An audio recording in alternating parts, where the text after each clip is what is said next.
Hello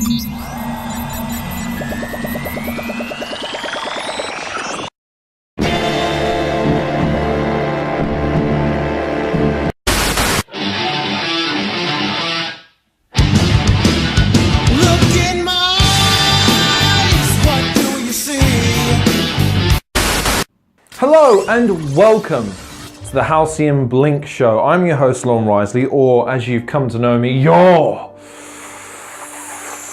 PWT World Heavyweight Champion.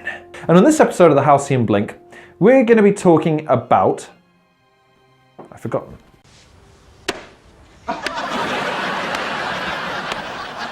The gaming equivalent of a nut check before Mass Effect 3's ending.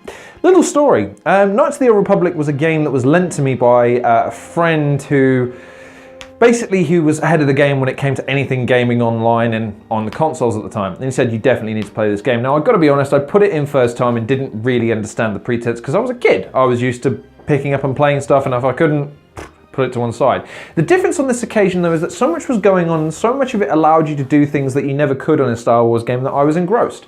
I ended up playing through the game, loving it. It's one of my favourite games of all time. Now, one day I was standing in a line to go into school, and a gentleman by the name of Mickey B happened to tap me on my shoulder and say, "So I hear you like Star Wars?" And I go, we chat back and forth for a minute. I say, "Yeah, I've just completed Knights of the Old Republic. I'm playing it through again." "Wow, what did you think of the second one?" "There's a second one?" Go on. However, the problem with that is this. While it improved in certain aspects, and while it did enough of what the original game did well to kind of warrant a playthrough, so many missteps and so many missed opportunities and so many moments and a confusing plot that left me scratching my head even a year later when I said, you know what, maybe I was stupid, maybe I'll understand it if I play it again. Played it again, nope, still no close to understanding this piece of shit. Knights of the Old Republic 2, that was an intro and a half, wasn't it? Basically, you're looking at a game that was rushed out. Obsidian were not originally pegged to develop the game, that was BioWare, but they were pulled off to go and work on the immense Mass Effect franchise. In the interim, though, LucasArts didn't want to lose any hay while the sun was shining, so they drafted an Obsidian and said, do us a sequel. Okay, cool. When do you want it doing by? Hit this time. And so, like any good developer, they set to work trying to develop a sequel. However, halfway through, LucasArts decided that given the success of Knights of the Old Republic, and may I add, the unexpected success of Knights of the Old Republic, they felt they had to churn out the next game as quickly as possible in order to carry on the momentum and capitalise on the success. By chopping the development cycle in at least a third off of its original intention, which meant that whole chunks of the story had to go missing because they didn't have time to fully develop them. What? Why? Why? This really shows in this game.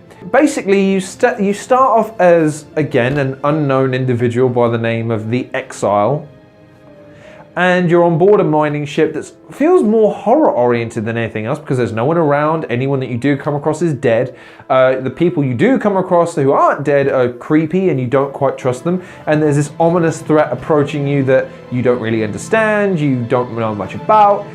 In hindsight, if they'd have played into this theme throughout the course of the game, it might have been a truly great experience.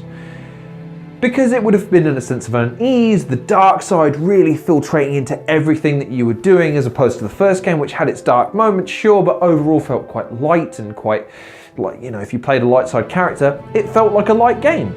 This one, though, just always has a sense of feeling unfinished. There's just so many little things about it that make you feel, wow, that's a bit undercooked. Wow, that's a bit underdeveloped. Point in case. Case in point. Flip the script. Oh, lyrical wordplay. Capes are a thing in the second game, which sounds menial, but I've got to be honest, in the first game, having a full-on Jedi robe would have been f***ing badass. And you have them in this game, sort of. It's just disappointing when the animations for the cape are literally the same animation as you go. So what you'll find is when you run, the thing almost, the cape just kind of erects itself, even though you've not built up enough momentum, enough wind to generate that kind of kick up. So you just take one step, it stays the same, start to run, whoop, stop, whoop, whoop, whoop. It's the darndest thing.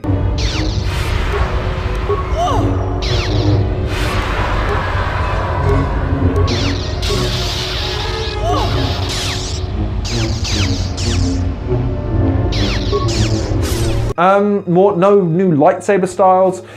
They added an element of lightsaber fighting into it that made that you could switch the techniques in effect. So in Jedi lore, there are 7 forms, or 8. There might be 8. I can't remember.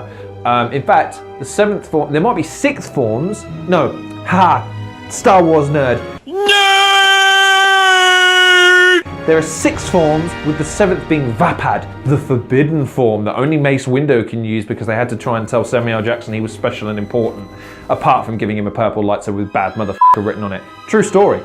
There are 6 forms, and you choose them depending on what kind of fight you're in. So if you're against a lot of people with blasters, you select the form that allows you to deflect the most amount of blaster fire. If you're one-on-one with a Jedi, then you have an opponent to try and negate the Jedi powers. If you're one-on-one with an opponent without Jedi powers, then you have a form for that. It's an interesting idea. The problem is that the fight animations are exactly the same. It's just the statistical breakdown changes. You have a few new powers, but you have very few new ones that matter. And you have very little actual interaction with those powers again, which would have been nice to add into this game, considering that there is some kind of targeting system in the game with the boring ass first-person ship shooting that has to always be in Star Wars games, but nevertheless there was a targeting system involved. Try and incorporate that if you can. Just give me more investment in my combat than just clicking how to win. But we come to the main gripe, the story. The story had all the ability to have all the intrigue in the world, and it fell totally flat because it didn't know what it was trying to say. In the first game, it's either a tale about redemption and being a prodigal knight, or usurping power and reclaiming what was originally yours. Both compelling and rather clever ways of instigating the one character being the twist of the plot, being that you're the big bad. You've been playing as the big bad that everyone's been talking about, but he has amnesia. That's cool. This game does something different and rather stupid. You start as a brand new character who people talk at you like they know you, but you don't know them. So you don't know how to respond. You kind of have to choose choices for a character that you feel like you're playing as rather than your own character. It's odd and weird and juxtaposed to the feel of the original game to the extent that it's not fun learning this stuff because you feel like you're learning your own history and you feel like an idiot for doing so because you have zero investment in that character. The combat's not improved, the graphics aren't improved, the exploration isn't improved, the soundtrack has barely been improved. The interaction with the characters, there's a mechanic in this game where you can influence other members of the team to your side. So if they're an evil character, spend enough time with them, interact in ways that they engage with, you can start to influence them to being good or bad. You can make a Darth Maul-like character with Bayo Dur, for instance, he's Iridonian, he skin changes color, I guess. And other ones like the Handmaiden and Visas Ma. They can alternate, but the problem with this is the game doesn't do a good enough job in educating you in how to do this. It doesn't tell you what their preferences are, so you can try and lean conversations into what their preferences are. You just kind of have to roll the dice and see what happens. At last you have arrived. Is Malachor as you remember? You no doubt have many questions. I would be a poor teacher if I did not give you the answers you seek here now. Why, Triple H? You son of a bitch! Why? Tell me why! What if I want Bayo Dur to look like Darth Maul? How do I get him to do that? The game doesn't tell me how to do that, and I want him to so badly. Overall, I'd say that this game, it's worse than Knights of the Old Republic in virtually every way because it doesn't do enough to progress. It does enough on par, but because of the feel and the honed quality of the original versus the lack of emphasis on any real narrative in the second, any real route to progression in the second, with only really the sense of power being emphasized because there are a fair few more powers, you can level up more often, you have a second opportunity to choose a class rather than just the normal one where you're a soldier or whatever. You actually have 2 different options, so you can become ridiculously powerful towards the end of the game. The story just falls flat and it makes you feel, what? I played all this for that crap? So if I'm going to rate the game, this is probably the harshest rating I've given for a while, actually. I've been super nice to everything I've been reviewing, but this is a 5. It's as average an experience as you can get, considering how much it had to work with when you started.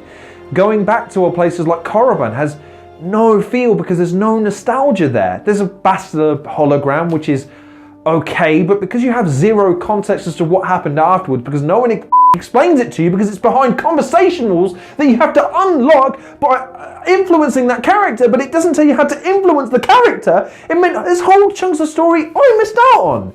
Not because I lacked it, because I didn't know how to. I had to go on YouTube and watch a lot of this crap. And as a fan, the game should educate you to be able to do the things you want to do in the game, especially in a role-play capacity. And the game just doesn't do that.